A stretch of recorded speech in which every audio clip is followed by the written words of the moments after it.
Okay दोस्तों, तो हम बात करते हैं रोल ऑफ प्रॉफिट के बारे में।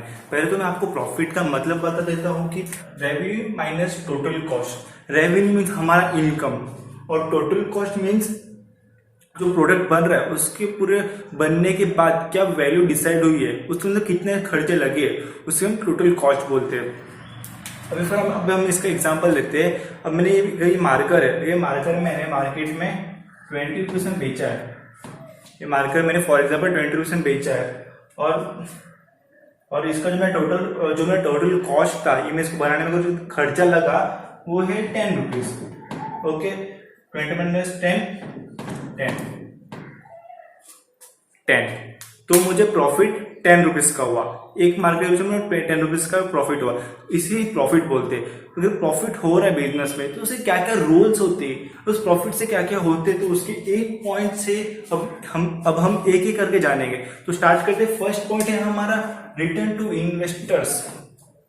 अगर अच्छा प्रॉफिट हो रहा है बड़े बड़े कंपनी में, अगर अच्छे प्रॉफिट होते हैं तो उसमें से कुछ जो हिस्सा होते हैं मीन्स उसके शेयर से जो डिविडेंड डिबेंचर तो इंटरेस्ट ऐसे बहुत सारे होते हैं। शेयर्स और डिबेंचर जो होते हैं उनको रिटर्न्स मिलते हैं। रिटर्न्स में अगर जितना अच्छा प्रॉफिट होगा उतना ज्यादा रिटर्न्स मिलता है, तो उससे इन्वेस्टर और खुश होकर और इन्वेस्ट करना चाहते हैं, उनका और इन्वेस्ट करने का मन करता है। इसके लिए कंपनी को हमेशा अच्छा प्रॉफिट करते रहना चाहिए।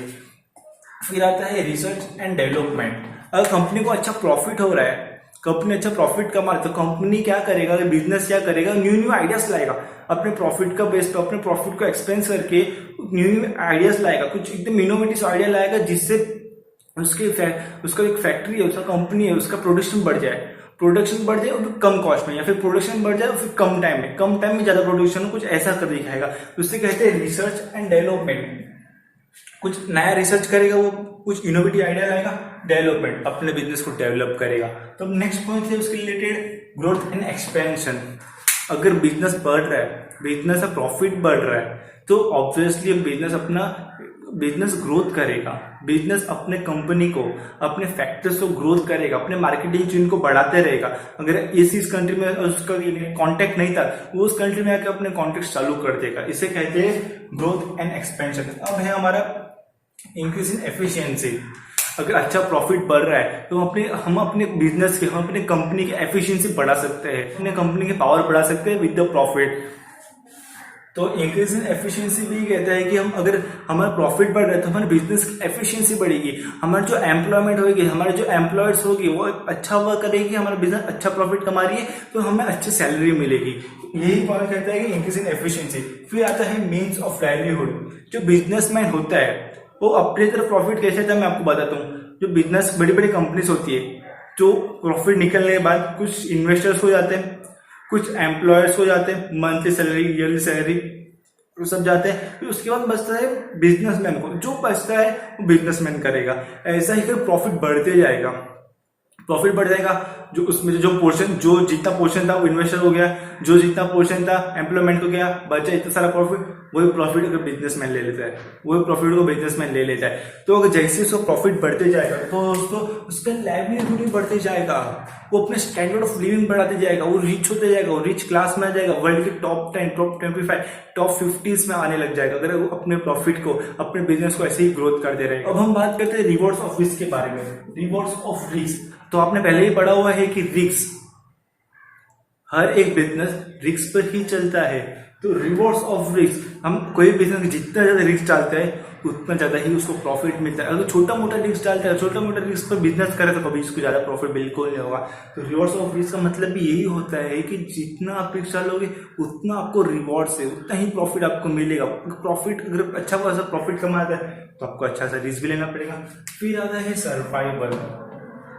हर एक बिजनेस आगे से आगे स्टेबिलिटी बढ़ाने के लिए सर्वाइव करता है। वो किसके जरिए सर्वाइव करता है? प्रॉफिट के जरिए सर्वाइव करता है। अगर आपको मैं एग्जाम्पल के तौर पर बताऊं, फॉर एग्जाम्पल आपका ही, आप कॉलेज जाते हो, कॉलेज जाने से पहले कुछ ट्रैवलिंग के एक्सपेंस के लिए या फिर कैंटीन में कुछ खाने के एक्सपेंस के लिए आप मम्मी या डैडी से पैसे लेते हो। समझो 50 रुपीज लेते हो, आप मम्मी और डैडी से 50 रुपीज लेते हो। आप गए, ट्रेवलिंग में आधा खर्चा हुआ, आधा दोस्तों के साथ कैंटीन में खर्चा हुआ, या आधे रिटर्न आने की ट्रैवलिंग के लिए खर्चे हुए। ये सब खर्चे होकर दिन के 50 रुपीज जाते हैं। ओके, एक दिन का 50 रुपीज, बट कुछ दिनों बाद आपको 50 रुपीज नहीं मिले। फॉर एग्जाम्पल एक दिन आपको 50 रुपीज बिल्कुल नहीं मिला, मम्मी डैडी बोला नहीं नहीं आज पैसे नहीं है तो तू कल ले ले, आप निकले घर से, आपको ट्रेवलिंग में प्रॉब्लम आएगी, आपको ट्रेवलिंग में आगे प्रॉब्लम आएगी, आपको फिर दोस्तों खाने के लिए कैंटीन में प्रॉब्लम आएगा, फिर आपको बोरो करना पड़ेगा कि अरे भाई मेरे को भी आज खिला जाना है, पैसे नहीं लाए। तो वैसे ही बिजनेस का होता है, अगर बिजनेस के बाद प्रॉफिट है तो बैंक से बोरो करता है, अदर बिजनेस से बोरो करता है, ऐसे ही बोरो करके उसके बाद बोरो बढ़ जाता है, लोन बढ़ जाता है, फिर वो आगे प्रॉब्लम में आता है। अगर उसको अच्छा सर्वाइव करने का मार्केट में, अगर अच्छी तरह रहने का है तो प्रॉफिट तो कमाना ही पड़ेगा। फिर आता है रेपुटेशन और गुडविल। रेपुटेशन मीन्स अगर आपको बताओ हिंदी में इज्जत, बिजनेस की रेपुटेशन, बिजनेस की इज्जत, बिजनेस की रेपुटेशन उसके प्रॉफिट के जरिए ही मालूम पड़ती है। अगर बिजनेस इतना अच्छा प्रॉफिट कर रहा है, उतने अच्छे, आज हम सुनते हमारे इंडिया में लाखों कंपनीज है, लाखों इंडस्ट्री है, बट हमें कुछ ही इंडस्ट्री के नाम क्यों मालूम है, हमें कुछ कंपनी के नाम मालूम है, क्योंकि उनके प्रॉफिट, उनका ग्रोथ एंड एक्सपेंशन, उनका डेवलपमेंट, इसके कारण उनके नाम अच्छे है। रिलायंस हो गया, बिरला, टाटा, अंबानी, ये सब क्यों इतने रिच है, क्यों इतने इनकी बिजनेस ग्रो है? इनकी रेपुटेशन बढ़ती है, किसके जरिए बढ़ती है? प्रॉफिट के जरिए बढ़ती है। जितना ये प्रॉफिट कमा रहे आज की टाइम पर, उतनी उनकी रेपुटेशन है, और रेपुटेशन का दूसरा नाम गुडविल है। दोस्तों आप अब कॉमर्स में हो तो रेपुटेशन की जगह आप गुडविल यूज करो तो ज्यादा बेटर रहेगा। तो ओके, तो आज हमने रोल ऑफ प्रॉफिट देखा है, बिजनेस के अंदर कैसे कैसे रोल्स होते हैं, तो आपको ये 8 पॉइंट तुम अच्छे से समझ गए होंगे। इसके अलावा भी होते हैं, तो आपको आप फर्दर स्टडीज में आपको अच्छे से सीखने मिलेगा। फिलहाल तो एक बेसिक ये आपको जानकारी मिल गई है। ओके दोस्तों, तो मैं आपको बताना चाहता हूँ कि आप टेक्स्ट बुक रेफर करते हो पढ़ने के लिए, एग्जामिनेशन से पढ़ने के लिए, आपके जो टेस्ट होंगे उसके एग्जामिनेशन पढ़ने के प्रिपेयर होने के लिए आप टेक्स्ट बुक यूज करते हो। तो आप एंड तक जो आंसर पढ़ते थे वो आप रट्टा मारते थे, या फिर कुछ लोग होते समझ रहे थे, बट कुछ लोग होते जो रट्टा मारते, जो स्मार्ट वर्क नहीं कर पाते थे वो ऐसा रट्टा मार के लेते थे। बट आप कॉमर्स में हो तो आप ये गलती मत करो। कॉमर्स के जो आंसर्स होते हैं वो क्वांटिटी वाइज बहुत ज्यादा होते हैं कंपेरेटिवली साइंस में आंसर्स की क्वालिटी चेक की जाती है, बट कॉमर्स में ऐसा नहीं। कॉमर्स में हमें क्वांटिटी आंसर्स आप लिखते जाओगे, आपको लिखने की हैबिट ज्यादा होनी चाहिए, आप ज्यादा लिखने चाहिए। इसी तरह समझो ये 4-5 मार्क्स का आंसर है, आपकी सब पॉइंट कवर होने चाहिए, प्लस पहले इसका मीनिंग, फिर अंदर कंटेंट आप बोलोगे बहुत बड़े होते कैसे याद करें, नहीं याद मत करो कंटेंट। आप इतने दिमाग पर जोर मत डालो कि आप कंटेंट याद करो। मैंने आपको इसके पहले भी बहुत कुछ पढ़ा है, कॉमर्स एंड इंडस्ट्री, उसमें तो कितने सारे, उसके हर एक कंटेंट याद मत करो। रिटर्न टू इन्वेस्टर इतना है, आपको समझा कि मैंने आपको पहले ही बता दिया है कि इस वीडियो में कि कैसे बिजनेस की प्रॉफिट बढ़ती है।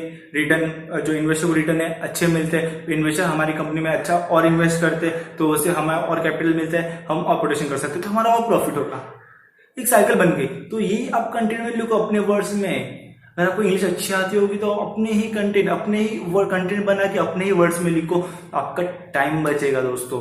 अगर आप एक वर्ड, एक सेंटेंस, एक लाइन रीड करते जाओगे तो आपके पास बिल्कुल टाइम नहीं बचेगा। ये तो बस आपका जस्ट 11th है, बट 12th में आपको बहुत मेहनत करनी है। बहुत मेहनत तो बोलूँ तो आपको स्मार्ट वर्क करना है। फर्स्ट तो आप स्मार्ट वर्क करके हार्ड वर्क करोगे ना, दैट्स गुड। आप पहले कंटेंट खुद से बनाओ, टेक्स्ट बुक में खाली पॉइंट देखो, हाँ ये पॉइंट है, मैं इससे क्या क्या कंटेंट बना सकता हूँ, पॉइंट का मतलब समझो। अगर मैंने बात समझे सर्वाइवल, मैं आपको एग्जांपल तौर पे समझाया, इसका मतलब आता है कि बिजनेस कैसे आगे सर्वाइव कर पाता है, प्रॉफिट से सर्वाइव करता है। हाँ दोस्तों आप सही हो।